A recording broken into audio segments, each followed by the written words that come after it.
Hi again, it's Andrew here with Tides and Tails.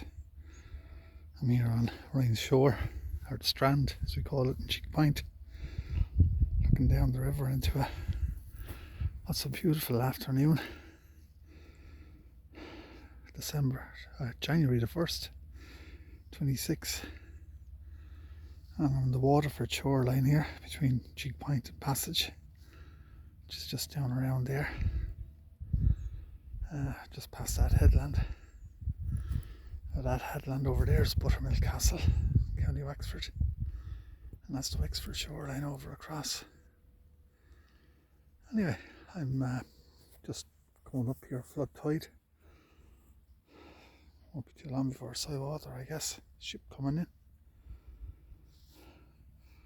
But I wanted to look at something that was quite a regular occurrence in my childhood. It's a bit of timber after floating in on one of those high tides recently.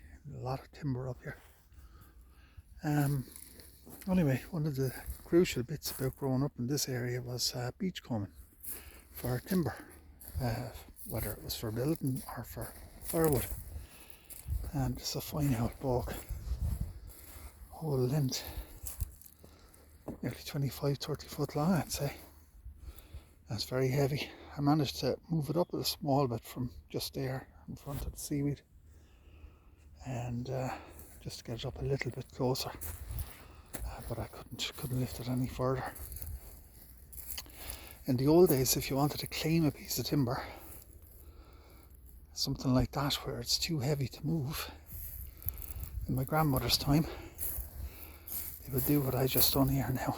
I found a little bit of twine, a bit of rope, and I cobbled something together, a couple of half hitches, just to tie it, and then I tied it onto a stick. And basically it's just it's a simple little thing, but in the old days, if you wanted to claim a piece of timber, especially something that was too heavy to be moved, what you did was you basically tied it, and all of that did is it just communicated to the person that you had found something and you'd gone to the bother of tying it up. So it couldn't be misconstrued. It couldn't have just floated in like that. It didn't float itself in and tie itself up to a tree or onto a rock or anything else like that. It had to have been done by somebody. So as such, it was claimed that was belonging to somebody, and it had to be, that should have been respected. It wasn't always. The fellas would always be blackguarding, robbing stuff in bits and pieces like that. One of the other techniques she used, my grandmother, and I still do it to Misa at this day, she'd stand the timber. So obviously a piece of timber could float in. Here's a piece here on the ground. That's floated in there on one of the tides. And if you wanted to claim it, you'd pick it up and you'd stand it. And that then is claimed. It's basically somebody has gone to the bother of standing it up there to dry it, and that should be respected. So those were the two simplest, most straightforward methods. There's a couple of bits I stood up a couple of days previous. What it does is it claims it, but it also gives it an opportunity to dry if it's had to been sitting in the tide for a while. Anyway, it's a simple little process. There's not many people do it now. There's not too many people burning fires, I suppose. Speaking of burning energy, this is a ship coming in, and she's normally bringing in blades and parts for wind turbines, the way of the modern times.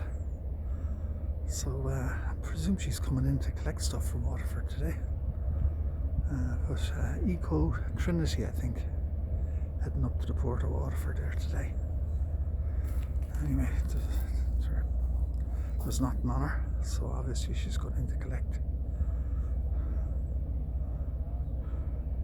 That's just a short little video anyway from Cheekpoint. Beautiful December, beautiful January day. Moon is coming through up there. It's almost full. They're weak tides though. And yeah, Happy New Year. And the page tidesandtails.ie. Take care.